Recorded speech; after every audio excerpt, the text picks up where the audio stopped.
Well guys, today I want to go ahead and talk a little bit about dividend investing in 2020 and why dividend investing in 2020 should be considered by everybody out there. So whether you've been a dividend investor in the past or you've maybe done a little bit of dividend investing in the past, you might want to consider doing even more dividend investing in 2020. I want to explain to you a few reasons why this could be a very intelligent decision to focus maybe a little bit more on dividend investing in 2020. And if you know me, you know I'm a little more focused on growth investing and finding different stocks that have huge growth potential and I can, let's say, double my money over the next 3 years, 5 years, or something like that. That's where my main focus is. I do a little bit of dividend investing here and there, but I think in my opinion, 2020 will be the biggest year in my investing career, which is over a decade now, the biggest year where I focus on dividend investing. So I hope you guys really enjoy this video. I hope you get a lot of value out of it. And by the way, just to let you guys know that I've been interested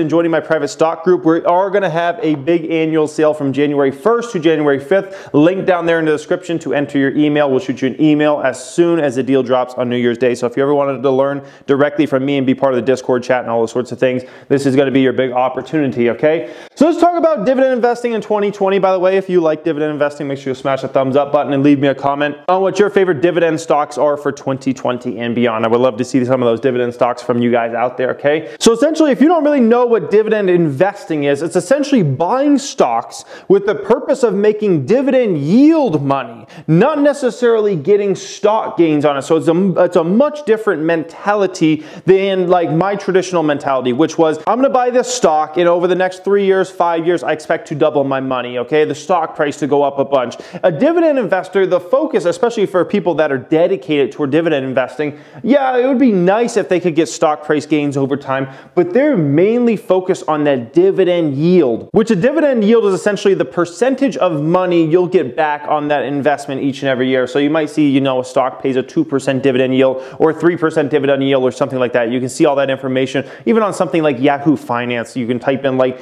AAPL, like Apple's ticker symbol or something like that, and it'll come up right there, like what their dividend yield is. Theirs might be like 1.5% or something like that. Or let's say you want to buy Pepsi stock. You can type in like PEP and go ahead and look at Pepsi's dividend yield. So a lot of different companies pay dividend yields, and that's the main focus when you're dividend investing, is actually making that dividend yield money, not necessarily getting stock price gains. Stock price gains are just kind of the cherry on top. But as a dividend investor, the main focus is all about getting that dividend yield money, going ahead and taking that dividend yield money. When you get it, go ahead and redeploying it into another stock, okay? So I just want to make that very clear, so anybody that's watching this video and is a little confused on what the focus is when it comes to dividend investing, that's a focus. It's a yield game, not necessarily a stock price gain, okay? Now, what do we know? What has been happening in 2019 and what is likely to happen in 2020? Well, interest rates have been going down. And this was after 2018, interest rates were going up, okay? And very shortly after, now we're back in an environment essentially where interest rates are going down. Now, when interest rates go down, what ends up happening? Well, if you have money in a savings account or something like that, you're going to get even less money. So as interest rates continue to decline, the percentage of money you could get on just a simple savings account continues to go down and down. And I know people that have a lot of money in savings accounts are very disappointed by this. They see this and they're like, man, I was getting a 2.5% yield last year on my savings account. Now I'm getting a 1.5% yield or 1.2% yield or something like that. And it's definitely very frustrating if you have a savings account or something like that, but it is what it is. Interest rates have been going down in 2019 and they're expected to possibly go down another leg down in 2020, if not 2 legs down in 2020, basically meaning a 0.25% down per time, and that's usually how it works, 0.25% down or 0.25% up. So when you take that into account, essentially people are going to end up chasing the Y, chasing the yield, okay? People are going to chase for yield. This happens because once again, if you have money in a savings account and now all of a sudden it's getting only like 1.2% and 1%, now you're not even keeping up with inflation, really. And now if you have your money parked in a savings account, that money is literally becoming worth less and less by the day when it's in that savings account. You need to be getting at least 2% on your money, if not 2.5% plus, just to kind of keep up with inflation. So that dollar you got last year is still worth just as much the next year. Because as we know, a dollar becomes less and less valuable over time, right? A dollar today is much less valuable than it was, let's say, 50 years ago. ago or 100 years ago. And the same thing for $100. $100, you know, 100 years ago could buy you a heck of a lot. And $100 nowadays can't even buy you a tenth of the newest iPhone, okay? So needless to say, your money becomes worth less and less over time. And when savings accounts rates are so low, people say, okay, I gotta find a way to at least keep up with inflation. Otherwise, my dollar's becoming worth less and less and less in a savings account or something like that, okay? So people end up going to chase for yield. So people are thinking, okay, if I don't have a savings account, maybe I can dividend invest. Maybe I can put my money in some dividend stocks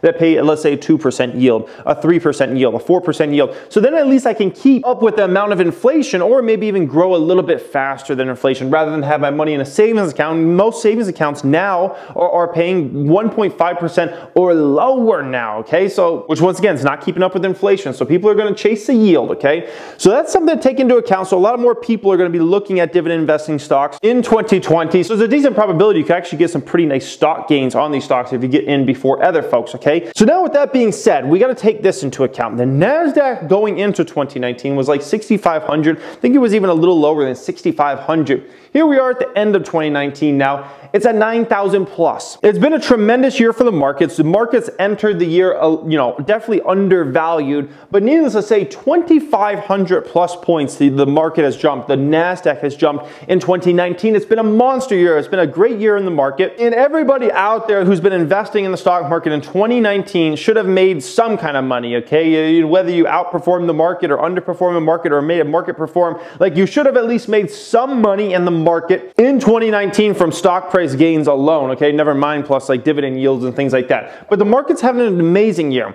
Now, let's keep in mind, when the market has an amazing year like that, it's usually followed up by a decent year, but the chances you're going to get, let's say the market's up 20+% this year, you know, well over 20%, what's the chances you're going to get another 20+% gain in, let's say, 2020 or something like that? It's very, very slim. Keep in mind, the stock market on average only goes up about 8% per year on average. So when you take that into account and you had a year where the market went up well over 20%, you're in a situation where if you have a dream about 2020 being another one of those huge years where you get some massive stock price gains, it's highly unlikely. It is definitely possible certain stocks could outperform the market and have another tremendous 2020, just as they had a great 2019. But if you're just looking at the entire market, if you think the entire NASDAQ is going to go up, let's say another 2,500 points in 2020, I would say that's going to be pretty hard to come by. The market could maybe go up 5% next year. I can see something like that. Maybe a 7% gain on the stock market next year. But it's very hard for me to see the stock market going up double digits next year, never mind a 20+% gain. So if you think you're going to like buy stocks and you're going to get huge stock price gains, that's likely not going to happen. And keep in mind, there's a lot of stocks in the market right now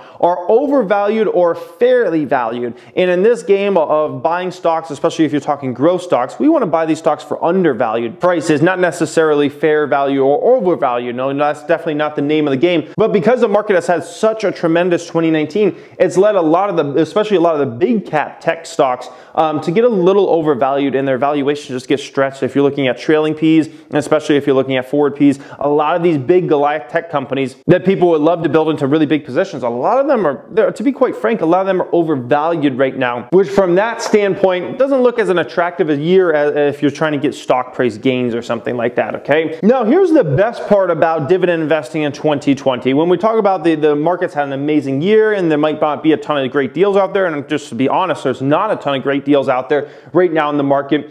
So let's say you go ahead and you start a position here in 2020 in a particular stock, a dividend investing related stock, a dividend stock, okay? So you start this position and a correction comes. Well, the great news for you in this situation is essentially what ends up happening when a stock price goes down. Well, the dividend yield goes up. So let's say you bought this stock and it had, you know, let's say it had a 3.5% dividend yield. It's a good company, has a 3.5% dividend yield. A stock correction comes, you know, that stock falls a bunch, the whole market falls a bunch. Well, guess what? As long as they continue to pay out at least what they paid out last year, you should now get like a 4.5% dividend yield or something like that if the stock fell a bunch and the markets in general fell a bunch. So all of a sudden this dividend yield just got even more attractive. So you might have been buying in a 3.5% yield on a good company. And keep in mind, great dividend stocks usually up their dividends each and every year. That's a very important thing you want to look at. You always want to look at the track record record of dividend paying stocks to kind of see like are these really good dividend stocks, or are these ones that pay very inconsistently or something like that. You want to see ones that are consistently raising their dividend, okay? So now you just got in a situation where you might have liked the stock before, you bought some of it, had 3.5% yield, stock price went down, and now you get to buy in heavier and get a way better dividend yield. And that is something that is great, and it's what we call lowering the cost basis, okay? Lowering the cost basis on shares.